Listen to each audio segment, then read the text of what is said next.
பொம்பளைங்க வீட்டு வேலையை மட்டும் பார்த்தா போதும். வேலைக்கு போயிட்டு வர புருஷனுக்கு சமைச்சு போட்டு அவனை சந்தோஷமாக வச்சுக்கிட்டா குடும்பம் நல்லா இருக்குன்னு ஒரு ஊரே நம்புது. ஆம்பளைங்க வேலைக்கு போகிறதுக்காக மலை மேலே ஒரு கம்பெனி, லேடிஸ் யாரும் அந்த பக்கமாக போகக்கூடாது, அனுமதியும் கிடையாது. அப்படி அந்த கம்பெனியில் என்ன தயாரிக்கிறாங்கன்னு அவங்களுக்கு மட்டும்தான் தெரியும். அதை வெளியே சொல்லக்கூடாது, குறிப்பாக லேடிஸ் கிட்ட சொல்லவே கூடாது. இந்த ஊர், இந்த கம்பெனி எல்லாத்தையும் உருவாக்குனது ஃப்ராங்க்னு ஒருத்தன். அவனை எல்லாரும் கடவுள் மாதிரி பார்க்குறாங்க.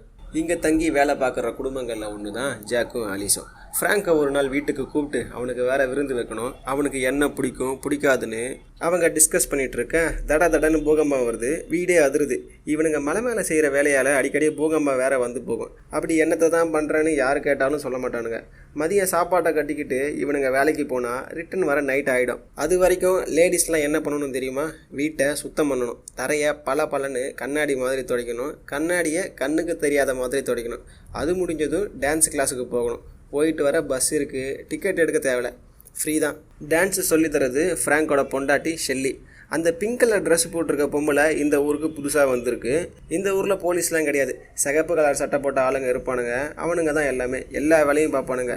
இவ ஆலிஸோட ஃப்ரெண்டு பன்னி. இவளுக்கு 2 பசங்க, 2மே அருந்தவாளுங்க. ஏதாவது பிரச்சனை பண்ணிக்கிட்டே இருக்கும். மார்கரெட் இன்னொரு க்ளோஸ் ஃப்ரெண்டு. கொஞ்ச நாளாக யார்கிட்டையும் அவன் பேசுகிறதே கிடையாது. ரூல்ஸை மீறி ஆம்பளைங்க வேலை செய்கிற கம்பெனி பக்கமாக போனதால தான் இப்படி ஆயிட்டான்னு ஊருக்குள்ளே பேசிக்கிறாங்க. நைட்டு டின்னருக்காக ஆம்லெட் போட முட்டையை உடைச்சா உள்ளே காலியாக இருக்குது, வெறும் ஓடு தான். ஒரு அட்டை ஃபுல்லாக அப்படி தான் இருக்குது. ஒரே விசித்திரமாக இருக்குது. இருக்கிறத வச்சு சமையல் செஞ்சுட்டு புருஷனுக்காக நல்லா மேக்கப் போட்டுக்கிட்டு ஆலிஸ் வெயிட் பண்ண. அவன் வீட்டுக்கு வந்ததும் சாப்பாடு கூட சாப்பிடல. 2 பேரும் நெருக்கமாக ஒன்றா இருக்காங்க.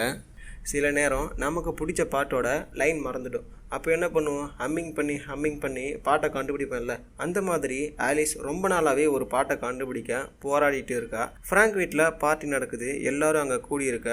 புதுசாக இந்த ஊருக்கு வந்தவன் ஒருத்தன் ஃப்ராங்கை மீட் பண்ணி பேசணும்னு கூட இருக்கவங்க கிட்ட சொல்ல, அவரோட டைம் வேல்யூ தெரியுமா? எப்போ ஏற்பட்ட ஆள் தெரியுமா?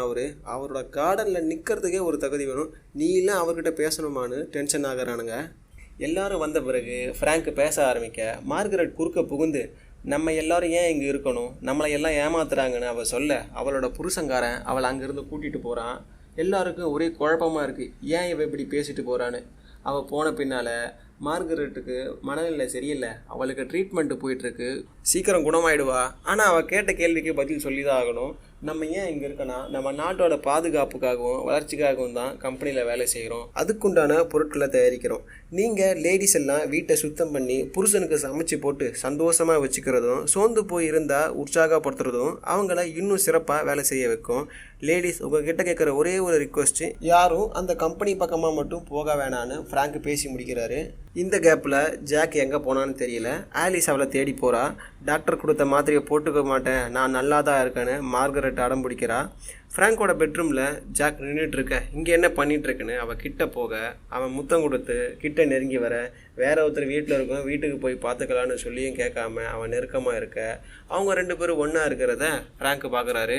மார்கரெட் கம்பெனி பக்கமாக போனப்போ தனியாக போலையாம், கூட அவளோட பையனையும் கூட்டிகிட்டு போனாலாம். திரும்ப இவன் மட்டும்தான் வந்தா, பையன் காணாமல் போயிட்டதா சொல்கிறாங்க. ரூல்ஸை மீறி அங்கே போனதால் தண்டனையை பையனை பிடிச்சி வச்சுக்கிட்டாங்கன்னு சொல்கிறாங்கன்னு இவங்களுக்குள்ளே பேசிக்கிறாங்க. ஆலிஸுக்கு நைட்டு ஃபுல்லாக கெட்ட கனவு. கருப்பு கலரில் ட்ரெஸ்ஸு போட்ட பொம்பளைங்கள்லாம் கனவுல வந்து டான்ஸ் ஆடுதுங்க. காலையில் புருஷனை வேலைக்கு அனுப்பிட்டு வழக்கம் போல் க்ளீனிங் வேலையை ஆரம்பிக்க ரொம்ப போராக இருக்குது. டைம் பாஸ் பண்ணுறதுக்காக பஸ்ஸில் ஏறி போகிறா. எல்லா டிக்கெட்டும் இறங்கின பிறகு நீங்கள் இன்னும் இறங்கலையான்னு டிரைவர் கேட்க, சும்மா டைம் பாஸ் பண்ணுறதுக்காக பஸ்ஸில் வந்ததாக சொல்கிறாங்க. திடீர்னு ஏரோப்ளைன் ஒன்று புகையை கக்கிக்கிட்டு மலைக்கு அந்த பக்கமாக போய் கீழே விழுது. வண்டியை அந்த பக்கமாக ஓட்டுங்க, அதில் போனவங்களுக்கு என்னாச்சோ என்னவோ, நம்ம போய் ஹெல்ப் பண்ணலான்னு டிரைவர்கிட்ட சொல்ல, அம்மா அந்த பக்கம் போகிறதுக்கு எனக்கு வழி தெரியாது, போகிறதுக்கும் அனுமதி கிடையாதுன்னு சொல்ல, டிரைவரை திட்டிக்கிட்டு இறங்கி நடந்து போகிறான். அந்த பக்கம் போக அனுமதி இல்லை, டேஞ்சர்னு போர்டெலாம் வச்சுருக்கு. சுற்றி வெட்ட வெளியாக இருக்குது, மரம் செடி கொடி எதுவுமே இல்லை. ரொம்ப தூரம் நடந்து மலை மேலே ஏறி பார்த்தா கம்பெனியோட ஹெட் குவார்ட்டர்ஸ் மாதிரி ஒரு கண்ணாடி டோம் இருக்குது. உள்ள ஆளுங்க யாராவது இருப்பாங்கன்னு ஹெல்ப்புக்கு கூப்பிட எந்த சத்தமும் கேட்கல. அந்த கண்ணாடி கிட்ட போக அவளோட உருவம் அதில் தெளிவாக தெரியுது. அதை பார்த்த உடனே கண்ணாடியை தொடரணும்னு தோணுது. அவள் அந்த கண்ணாடியை தொட அடுத்த நொடி எல்லாமே பிளாங்க் ஆகுது. கருப்பு கலரில் ட்ரெஸ் போட்ட பொம்பளைங்க டான்ஸ் ஆட இதுதான் உங்கள் உண்மையான வாழ்க்கை, இதுதான் நிஜம், இதில் மூழ்கி போயிடுங்கன்னு ஃப்ராங்கோட குரல் சொல்லி முடிக்க திரும்பவும் பிளாங்க் ஆகுது. ஆலிஸ் கண்ணை முடிச்சு பார்த்தா வீட்டில் பெட்டில் படுத்துட்டு இருக்கா. அவளுக்கு ஒரே குழப்பமாக இருக்குது. வெளியே போய் பார்த்தா ஜாக் சமையல் செஞ்சுட்டு இருக்கான். அவங்கிட்ட நீ என்ன சமையல் பண்ணிட்டு இருக்கன்னு கேட்க, நான் வந்து பார்த்தேன் நீ தூங்கிட்டு இருந்தேன், சரி உன்னை டிஸ்டர்ப் பண்ண வேணாமேனு நான் சமையல் பண்ணுறதா சொல்ல, நான் எப்படி வீட்டுக்கு வந்தேன், ஏரோப்ளேன் ஆக்சிடென்ட் ஆச்சு என்ன ஆச்சுன்னு கேட்க, என்ன ஏதோ வளர்ற எதுவும் கனவு எதுவும் கண்டியான்னு ஜாக் கேட்க, இல்லை இன்றைக்கி மதியம் போனேன், என் 2 கண்ணால் பார்த்தேன், ஏரோப்ளேன் ஒன்று ஆக்சிடென்ட் ஆச்சுன்னு சொல்ல, அந்த மாதிரி எதனா நடந்திருந்தா எங்களுக்கு தெரிஞ்சிருக்குமே, ஏதோ கனவு கண்டுருக்குன்னு சொல்ல, ஒரு வேளை இருக்கலான்னு ஆலிஸும் சமாதானமாகறா. பொழுது விடிய புருஷங்காரன் வேலைக்கு போகிறான். இந்தம்மா வழக்கம் போல் வேலையை ஆரம்பிக்குது.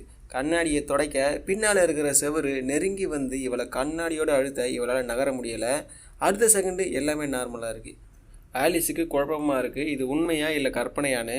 மார்கரெட் ஃபோன் பண்ணி நேற்று நீ அங்கே போனதானே, நீ பார்த்ததெல்லாம் உண்மை தான், யாரும் நம்ப மாட்டுறாங்க தானேன்னு சொல்ல, நீ பைத்தியகாரத்தனமாக பேசாதன்னு சொல்லிட்டு ஆலிஸ் ஃபோனை கட் பண்ணிடுறா. எல்லா வேலையை முடிச்சுட்டு டான்ஸு கிளாஸுக்கு போக மார்கரெட்டோட உருவம் அங்கே இருக்கிற கண்ணாடியில் தெரியுது.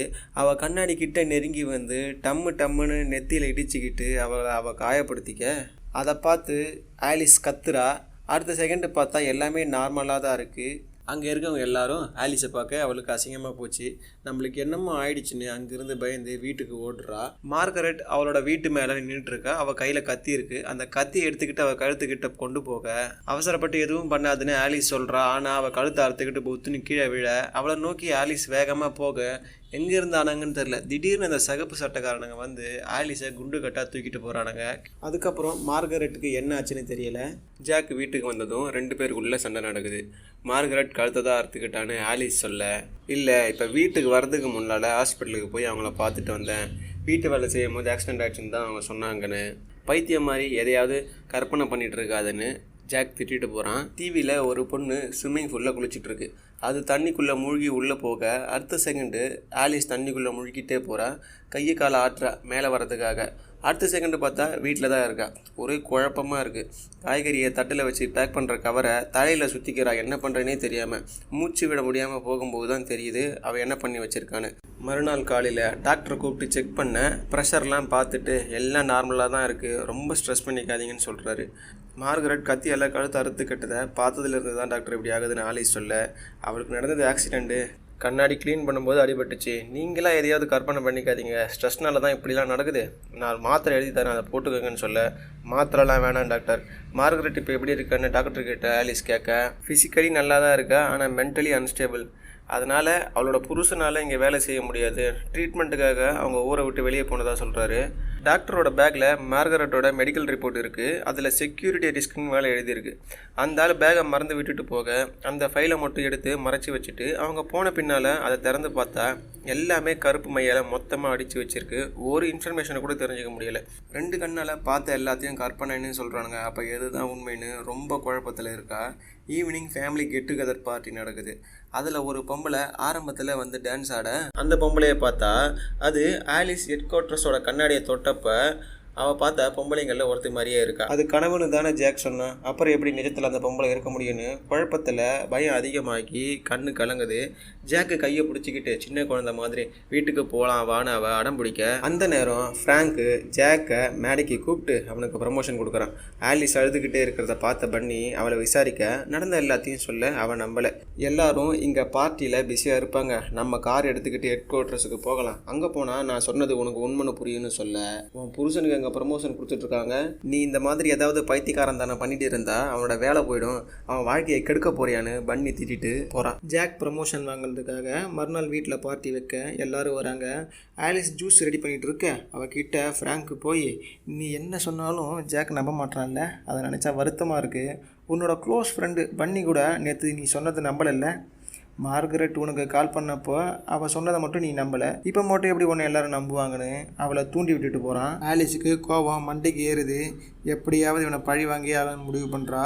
சாப்பிடும்போது சபையில் நடந்த எல்லாத்தையும் சொல்கிறா. ஃப்ராங்க் நம்மளை கண்ட்ரோல் பண்ணிகிட்ருக்கான், ஏதோ தப்பாக இருக்குது அப்படின்னு இவன் சொல்ல யாருமே இவளை நம்பலை. எல்லாரும் பாதிலேயே வீட்டுக்கு கிளம்பி போகிறாங்க.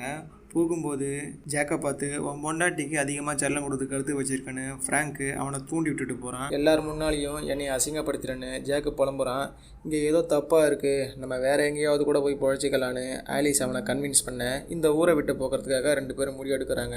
காரில் ஜாக்கு வெயிட் பண்ணிட்டு இருக்க ஆலிஸ் தேவையானதை எடுத்துக்கிட்டு வந்து காரில் ஏறுறா. ஆனால் ஜாக்கு காரை எடுக்க மாட்டான். கொஞ்சம் நேரத்துக்கெல்லாம் சிவப்பு சட்டை போட்டவனுங்க வந்து ஆலிஸை வலுக்கட்டாயமாக தூக்கிட்டு போகிறானுங்க ஹாஸ்பிட்டலுக்கு. டாக்டர் அவளுக்கு ஷாக் ட்ரீட்மெண்ட் கொடுக்குறாரு. அப்போது அவரோட பழைய வாழ்க்கை கண்ணு முன்னால் வந்து போகுது. ஆலிஸ் ஒரு டாக்டராக இருக்கா. ஜாக்கோட வேலை பறி போனதால் வேற வேலை அவனுக்கு கிடைக்கிற வரைக்கும் வீட்டு செலவை சரி கட்டுறதுக்காக டெய்லி 2 ஷிஃப்ட் வேலை பார்க்குறான். ஆனால் ஜாக்கு வேற வேலை தேடுற மாதிரி தெரியல. வீட்டில் இருக்க சின்ன சின்ன வேலையை கூட செய்யறது கிடையாது. அவள் ஷிஃப்ட் முடிச்சுட்டு வீட்டுக்கு வந்தா அவள் கூட ஒன்றா இருக்கிறதுக்காக கிட்ட நெருங்கி போக டயர்டாக இருக்கு, போய் தூங்கணும், இதுக்கெல்லாம் எனக்கு நேரம் கிடையாதுன்னு அவன் மூஞ்ச காட்டிட்டு போறா. அவன் மேலே எந்த தப்பும் கிடையாது. இந்த நேரத்தில் தான் பொண்டாட்டிங்க கூட சந்தோஷமா இருக்கிறதுக்கான ஃப்ராங்கோட ஆன்லைன் ப்ரோக்ராமை பற்றி ஜாக் தெரிஞ்சுக்கிறான். ஆலிஸுக்கு ட்ரீட்மெண்ட் முடிஞ்ச பின்னால அவள் குணமாகறா. அவளை கூட்டிக்கிட்டு ஜாக் வீட்டுக்கு வர வழக்கம் போல சமைச்சு போடுறது, வீட்டை சுத்தம் பண்ணுறதுன்னு பழையபடி வாழ்க்கை போகுது. ஒரு நாள் நம்ம ஜாக் ஒரு பாட்டை பாடிக்கிட்டே வீட்டுக்குள்ளே போக அந்த பாட்டு ஆலிஸ் ரொம்ப நாளாக ஞாபகம் வராமல் ஹம்மிங் பண்ணிட்டு இருந்தாலே அந்த பாட்டை கேட்டதும் அவளோட பழைய நினைவு எல்லாம் மொத்தமாக ஞாபகத்துக்கு வருது. ஆக்சுவலாக என்ன நடந்ததுன்னா, ஃப்ராங்கோட ப்ரோக்ராமை ஆன்லைனில் பார்த்துருப்பான் இல்லை, அதில் ஜாயின் பண்ணுறதுக்காக ஆலிஸ் ஹாஸ்பிட்டலேருந்து வீட்டுக்கு வந்ததும் அவளை மயக்கமாக்கி அவளோட ஞாபகத்தை ஷாக் ட்ரீட்மெண்ட் கொடுத்து மறக்க வச்சு ஃப்ராங்க் உருவாக்கி இருக்கிற வர்ச்சுவல் ரியாலிட்டிக்குள்ளே கூட்டிகிட்டு வந்துடுவான். இதுக்குள்ளே புருஷங்காரன் தான் கடவுள். பொண்டாட்டிலாம் வீட்டு வேலையை மட்டும்தான் செய்யணும். புருஷங்காரனை எப்பவுமே சந்தோஷமாக வச்சுக்கணும். ஏன்னா அவங்க எல்லாரும் நாட்டோட பாதுகாப்புக்கு தேவையான பொருளை எல்லாம் கம்பெனியில் தயாரிக்கிறாங்கன்னு பொய்யான நினைவுகளை இவங்களோட மூளைக்குள்ளே செலுத்தி ஆம்பளைங்க எல்லாம் ரொம்ப சந்தோஷமாக இருக்கானுங்க. மலை மேலே இருக்கிற டோமோட கண்ணாடியை தொடுறது மூலமாக தான் இந்த சிமுலேஷனை விட்டு வெளியே போக முடியும்.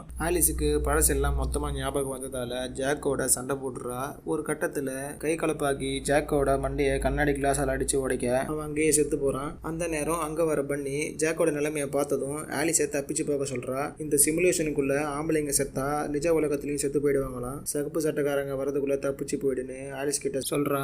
பன்னிக்கு இதை பற்றி ஏற்கனவே தெரிஞ்சிருக்கு. பன்னி இங்கே இருக்க காரணம் ரியல் உலகத்தில் அவளோட பசங்க எல்லாம் செத்து போயிட்டு இருப்பாங்க. இந்த உலகத்தில் அவள் பசங்களோட வாழ முடியும். அதனால தான் ஆலிஸ் காரில் தப்பிச்சு போக சகப்பு சட்டை போட்டவனுங்க அவள் பின்னாலேயே துரத்திட்டு போகிறானுங்க. கார் சேசிங்கில் டாக்டர் ஆக்சிடென்ட் ஆகி செத்து போகிறாரு. அந்த தகவல் ஃப்ராங்குக்கு தெரிய இதுதான் சரியான நேரம்னு அவரோட பொண்டாட்டி ஷெல்லி அவரை குத்தி கொலை பண்ணுறா. இனி இந்த சிமுலேஷனை அவள் கண்ட்ரோல் பண்ணுறதுக்காக ஆலிஸ் சிகப்பு சட்டக்காரன் கிட்ட மாட்டாமல் கண்ணாடியில் கை வைக்க இந்த இடத்துல இருந்து தப்பிச்சு நிஜ உலகத்துக்கு போகிறா. ஆனால் என்ன பண்ணுறது, அவளோட கை கால் தான் கட்டி போட்டு இருக்கு. பக்கத்தில் வேற ஜாக்கோட பாடி இருக்கு. யார் வந்து அவளை காப்பாற்றுவாங்களோ இல்லை சோறு தண்ணி இல்லாமல் அப்படியே செத்து போவாளோ தெரியல. படம் முடிஞ்சது. படம் உங்களுக்கு பிடிச்சிருந்தா வீடியோக்கு லைக் பண்ணுங்கள், சேனலுக்கு சப்ஸ்கிரைப் பண்ணுங்கள். தேங்க்யூ.